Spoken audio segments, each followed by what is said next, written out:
আপনি রমাজান মাসে আল্লাহ সুবহানাহু ওয়া তাআলার ইবাদত করার যে তৌফিক পেয়েছেন, ইবাদত করার মতো আল্লাহ সুবহানাহু ওয়া তাআলা আপনাকে নিয়ামত দিয়েছিলেন, তার জন্য আল্লাহ সুবহানাহু ওয়া তাআলার নিকট কৃতজ্ঞতা প্রকাশ করবেন এবং রমাজান মাসের নেক আমলগুলো আল্লাহ সুবহানাহু ওয়া তাআলা যেন কবুল করে নেন, গ্রহণ করে নেন, তার জন্য আল্লাহ সুবহানাহু ওয়া তাআলার নিকট দোয়া করবেন। অনেক মানুষ ইচ্ছা করেছিল বা অনেক মানুষ পরিকল্পনা করে যে আমি এই ইবাদত করব, আমি এই ইবাদতের মাধ্যমে রমাজান মাসটাকে অতিবাহিত করব, এরকম অনেক প্ল্যান করেছিল, কিন্তু হয়তো তারা আল্লাহ সুবহানাহু ওয়া তাআলার এই ইবাদতের তৌফিক পায়নি। কিন্তু আল্লাহ সুবহানাহু ওয়া তাআলা আপনাকে রমাজান মাসে 1 মাস সিয়াম পালন করার তৌফিক দিয়েছেন, 5 ওয়াক্ত সালাত আদায় করার তৌফিক দিয়েছিলেন, কোরআন তেলাওয়াত করার তৌফিক দিয়েছিলেন, তারাবির সালাত আদায় করার তৌফিক দিয়েছিলেন, লাইলাতুল কদরে কিয়ামুল লাইল, লাইলাতুল কদরে রাত্রি জেগে ইবাদত করার তৌফিক দিয়েছিলেন, দান সাদা করার তৌফিক দিয়েছিলেন, বিভিন্ন মুখে আপনি যে ইবাদত করতে পেরেছিলেন এই তৌফিক আল্লাহ সুবহানাহু ওয়া তাআলা দিয়েছিলেন। এর জন্য কৃতজ্ঞতা প্রকাশ করবেন, আল্লাহ সুবহানাহু ওয়া তাআলার নিকট শুকরিয়া আদায় করবেন। হে আমার প্রতিপালক, আপনি আমাকে রমজান মাসে হেদায়েত দিয়েছিলেন, তৌফিক দিয়েছিলেন, বিধায় আমি আপনার ইবাদত করতে পেরেছি,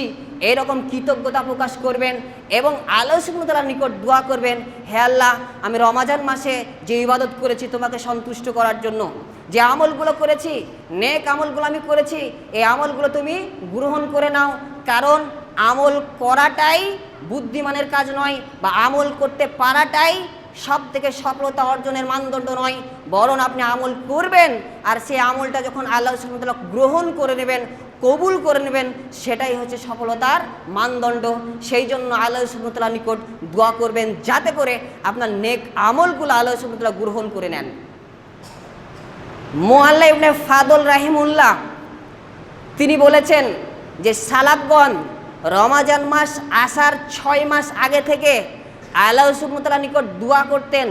যাতে করে তারা রমাজান মাস পর্যন্ত জীবিত থাকে, যাতে করে রমাজান মাস পর্যন্ত তারা বেঁচে থাকার তৌফিক পায়, রমাজান মাস পর্যন্ত তারা যাতে বেঁচে থাকে। আল্লাহ সুবহানাহু ওয়া তাআলার নিকট হায়াত কামনা করতেন, হে আল্লাহ, রমাজান মাস পর্যন্ত আমাকে হায়াত দাও এবং রমাজান মাসে যাতে আমি ইবাদত করতে পারি সেই তৌফিক দাও। কতদিন আগে থেকে দোয়া করতে বলেন তো? 6 মাস আগে থেকে। রমাজান মাস আসার 6 মাস আগে থেকে সালাফগণ, আমাদের পূর্ববর্তী যারা নেক কর্মশীল ব্যক্তি ছিলেন, তারা দোয়া করতেন। যখন তারা রমাজান মাসে ইবাদত করত, রমাজান মাস পেয়ে যেত এবং আল্লাহ সুবহানাহু ওয়া তাআলা ইবাদত করত এবং রমাজান মাস যখন অতিবাহিত হয়ে যেত, তখন বাকি যে 6 মাস থাকতো, তখন এই বাকি 6 মাস আল্লাহ সুবহানাহু ওয়া তাআলার নিকট দোয়া করতেন, হে আল্লাহ, আমি রমাজান মাসে যে ইবাদত করতে পেরেছি, আমি যে ইবাদত করেছি, যে নেক কর্ম করেছি, সালাত কায়েম করেছি, সিয়াম পালন করেছি, কোরআন তেলাওয়াত করেছি, দান সাদাকা করেছি, দাওয়াতি কাজ করেছি, এইভাবে যে নেক আমলগুলো আমি করেছি রমাজান মাসে, এই রমাজান মাসের নেক আমলগুলো তুমি গ্রহণ করে নাও, কবুল করে নাও, এই বলে আল্লাহ সুবহানাহু ওয়া তাআলার নিকট দোয়া করতেন। অতএব 2 নম্বর আপনাকে রমাজান মাস পরবর্তী করণীয় হিসেবে বলেছি যে আল্লাহ সুবহানাহু ওয়া তাআলার নিকট হেদায়েত পেয়েছিলেন, ইবাদতের তৌফিক পেয়েছিলেন, তার জন্য কৃতজ্ঞতা স্বীকার করবেন এবং রমাজান মাসের ইবাদত যেন আল্লাহ সুবহানাহু ওয়া তাআলা গ্রহণ করে নেন তার জন্য দোয়া করবেন।